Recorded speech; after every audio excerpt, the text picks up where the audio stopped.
Hey guys, so I'm happy to say I've finished this music project that I've been experimenting with. These are loops that were sent in by my blog readers and people who follow me on Twitter, etc. And basically I took all these random parts that were in the same key, the same tempo, and tried to turn it into something that made sense. So I've already taken you through 3 videos kind of showing what I've done to each part and some different editing and effects that I used on each sound. So I won't go too much into that. What I will do is just kind of get into the basics of the arrangement. The way I approached this is I thought because this was, there was just so much going on that the best thing to do is going to be to make different scenes with different layers at work and kind of building up. So as you can see here, I've got different drum layers. Then I have the drums with the bass. And then I have different versions of,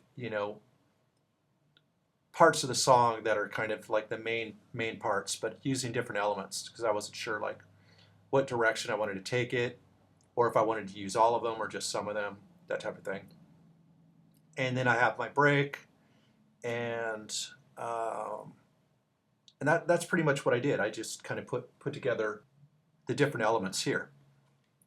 And then over in the arrange window, what I did was I recorded in, for example, the first 32 bars. I knew that I was going to kind of play this for a few bars, this for a few bars, and just kind of keep building it up to the bar 32 and drop in the bass. And I tried that and it worked all right, but I found it was easier to just kind of, and basically all I did, I hit record and then I hit the scene and then it'll record from wherever the marker is. So obviously if you're doing that, you'd want to start from 1. What I ended up doing was dropping in the full drums, just recording all the loops. And you don't have to record it for a full 32 bars. You just record it for 8 bars or whatever, and then you can kind of drag the parts out. So that gave me all of these elements here. And then what I did was I just started deleting parts and simplifying, and then using volume slopes and things to slowly bring different elements in to the track until I got kind of the whole rhythm going. And then by the time we get to the bar 32, I introduce the bass part. And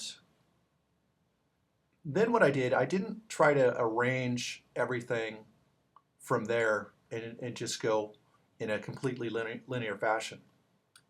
What I did was I originally dropped in a track that I like the arrangement on, and I kind of made different markers on what was happening in the arrangement just to give me an idea of some structure. So I didn't have to, sometimes it helps get the creative juices going to not have to make all the choices yourself. So that's what I did, and I pretty much abandoned a lot of that after I got a feel for what was going on with the song. But it definitely helped. For example, leading up to the first break and getting an idea of how long I wanted the break to go.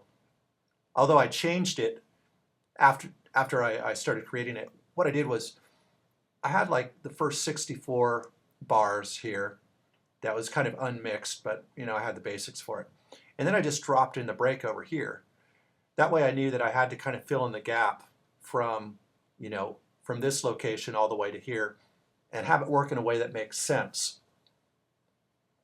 Because there's a lot of different movements in this track, a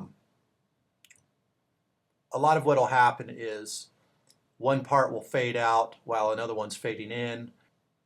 I'll create breaks with kind of a delay to kind of roll off what's happening and introduce a new section of the song, but try to make it sound pretty seamless. And that's kind of how I introduce new sections of the song. And I had markers going all the way across this song, but I abandoned it pretty much after the first break because I was getting an idea of what I wanted to do. And then it's just a matter of kind of mixing each section and making sure things work well with each other. Since all the effects and stuff were already ready to go before I started the arrangement. I didn't really do a whole lot of like crazy trickery.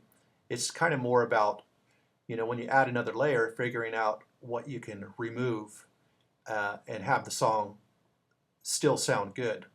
Well, actually, have the song sound better because it's not cluttered up with too much stuff.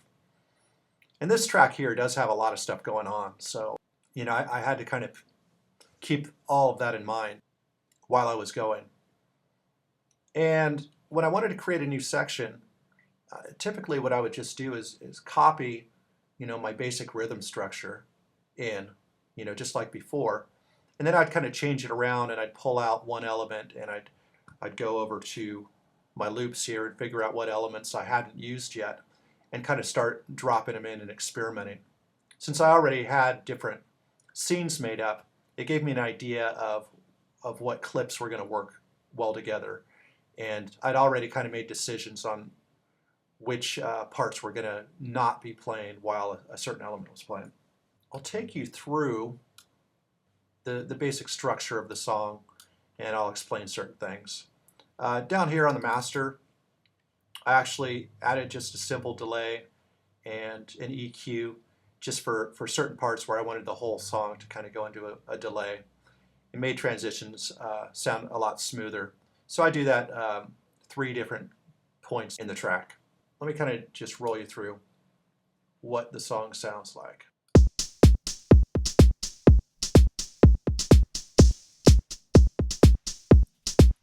This is just a standard intro, and I'm kind of fading in new parts.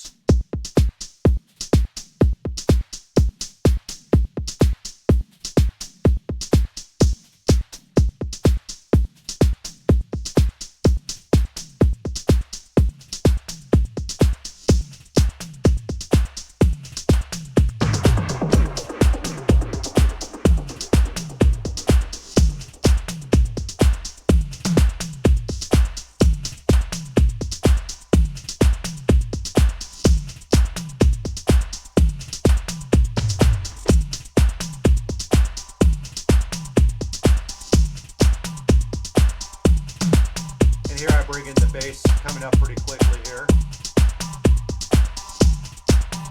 and a percussion section.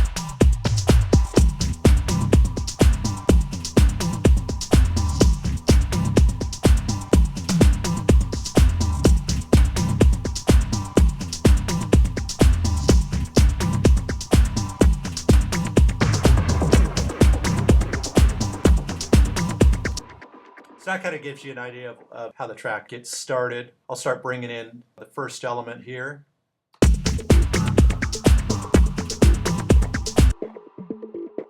Part here.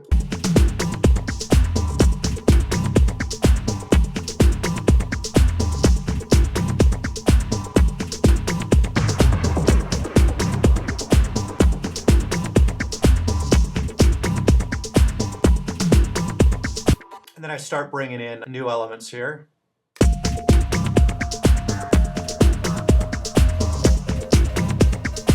I got this part coming in.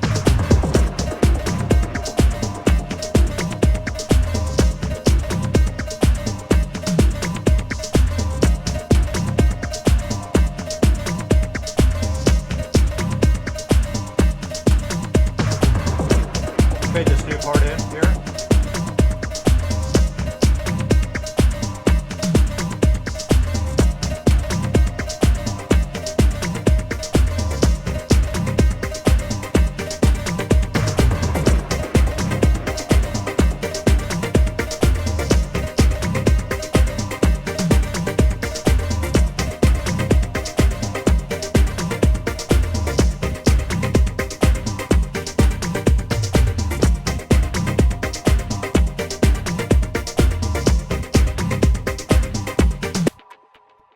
Okay, and then from here we kind of lead into the break. So we kind of got this rolling here, and this runs into kind of a delay on all these parts to kind of give a little carryover.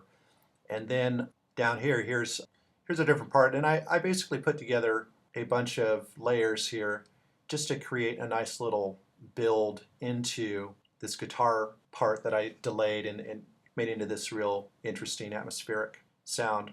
So basically what I did was I copied this first note here and dropped it into a new track and just ran it through a long reverb, and then I took that sound, reversed it, and that's the sound right there, is just the reverse guitar sound. I use kind of a stretching instrument to create these different ambient parts, just sound.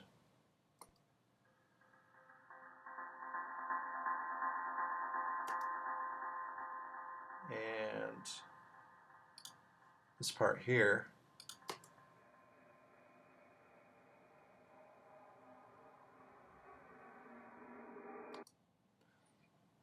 So these parts are barely going to be noticeable, but I just kind of wanted just that hint of atmosphere from a bunch of different parts here.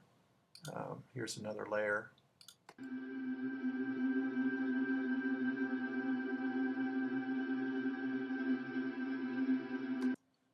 And this is just a very simple white noise build, nothing special.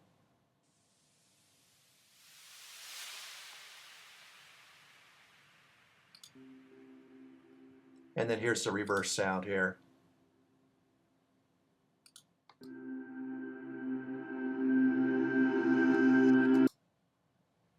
Let me go ahead and show you how that plays through.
What I've done here is I cut up some loops with these interesting melodies and just cut out different notes and parts that I like. I wasn't like incredibly meticulous about it because I kind of wanted there to be a chance of a little dissonance happening and a little offness, just to create like a wider atmosphere. So I'll go ahead and play kind of what these are doing here.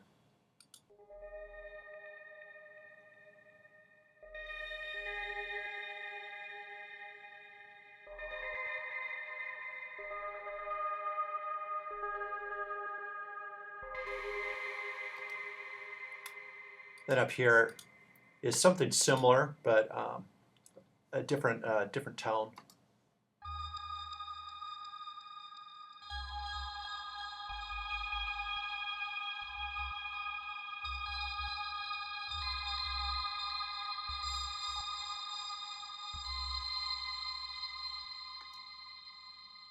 And actually, in listening to this right here, I think I'm gonna drop in an EQ to get rid of some of these lows.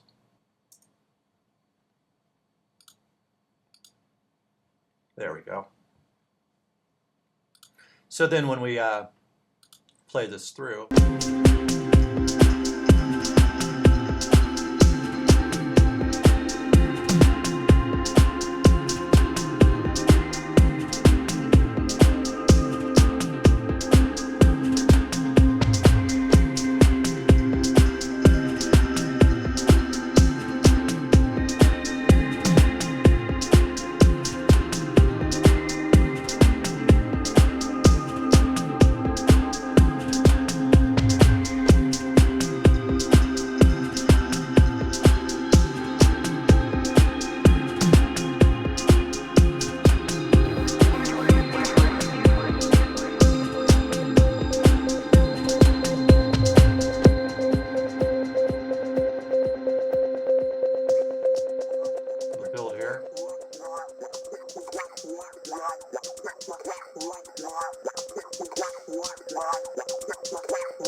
So some of the elements that I brought in here were this part right here.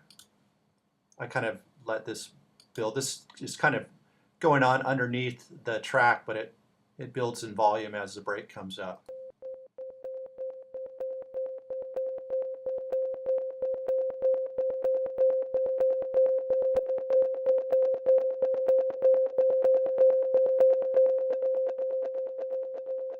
And that kind of does a little bit of fade while this next element, the little filtered voice, comes in right around here.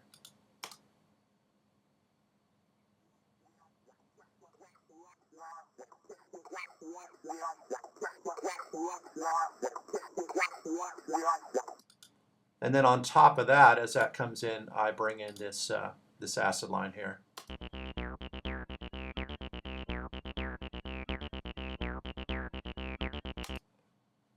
And that's kind of coming in with the whole rhythm here. So I'll just kind of play it from the break again.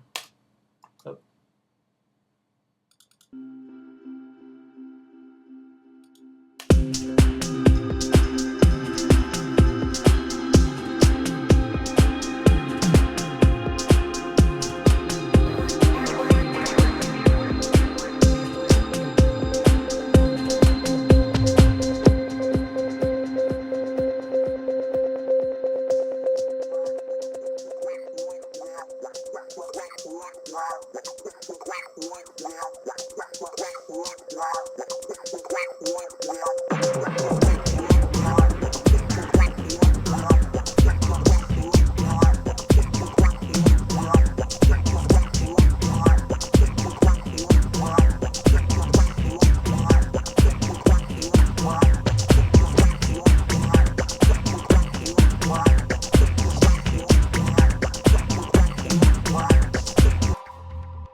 Okay, so that little acid section comes in, and then it gets taken over by this cut up bit here.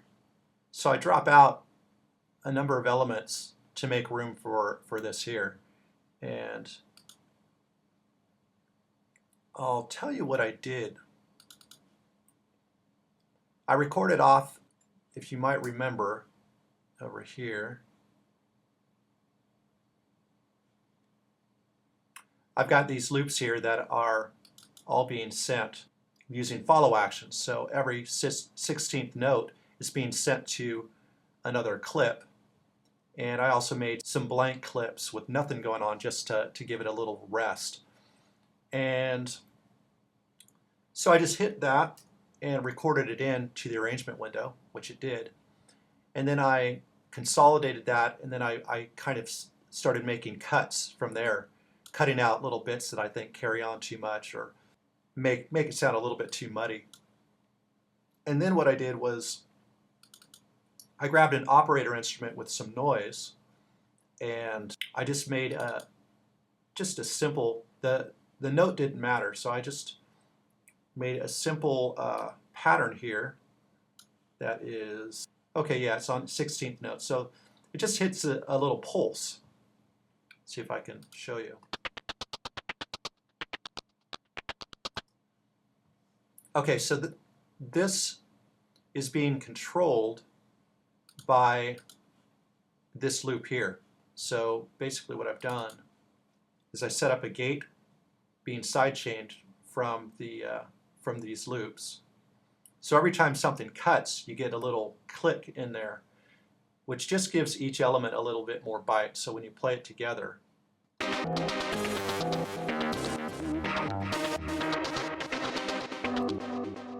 and then I run that little click through an auto filter, which runs it in stereo. And then I brought in a utility just to make it a little bit less wide, so it's not going all the way full spectrum of the panning, but it just kind of gives a little more dynamic to this. So I'll show you how this section plays out.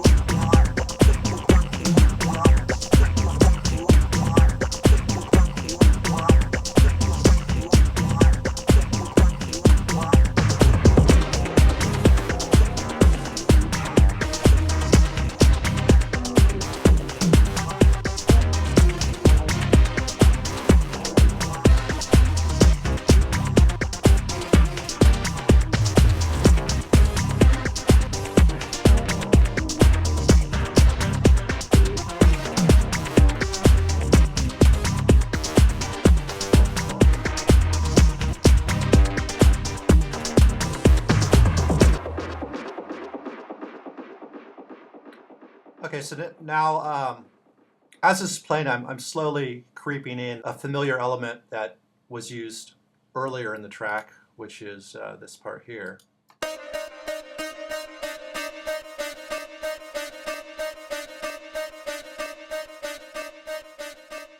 And that kind of creates kind of a carryover to break off from this section and move into a new section. So I go ahead and do that, and then the track is finalized with the last stage of the song is right here.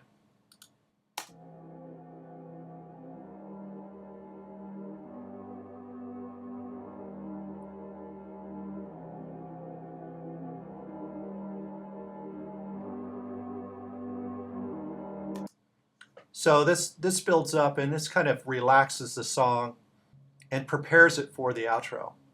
I'll kind of show you this transition from here in through towards the end.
And I bring the filtered vocal back in subtly underneath it, and then it goes into the outro here.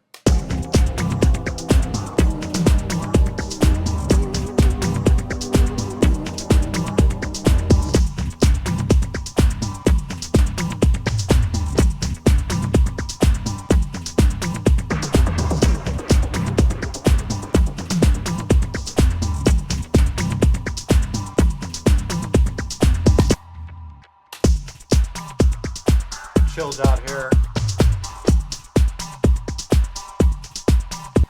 And final.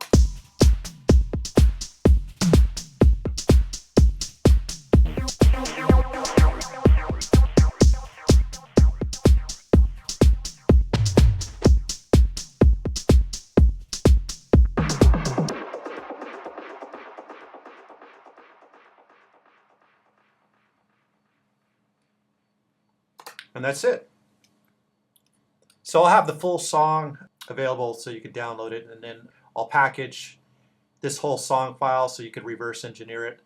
and I will give you the original pack of samples I used, completely unprocessed by me. So if you want to take those and do your own thing with them, go ahead and do that. And I want to thank everyone that contributed to all the pieces of this track. And I hope, I don't know, I hope you learned a little something from it, or at least were a little bit entertained by the whole process.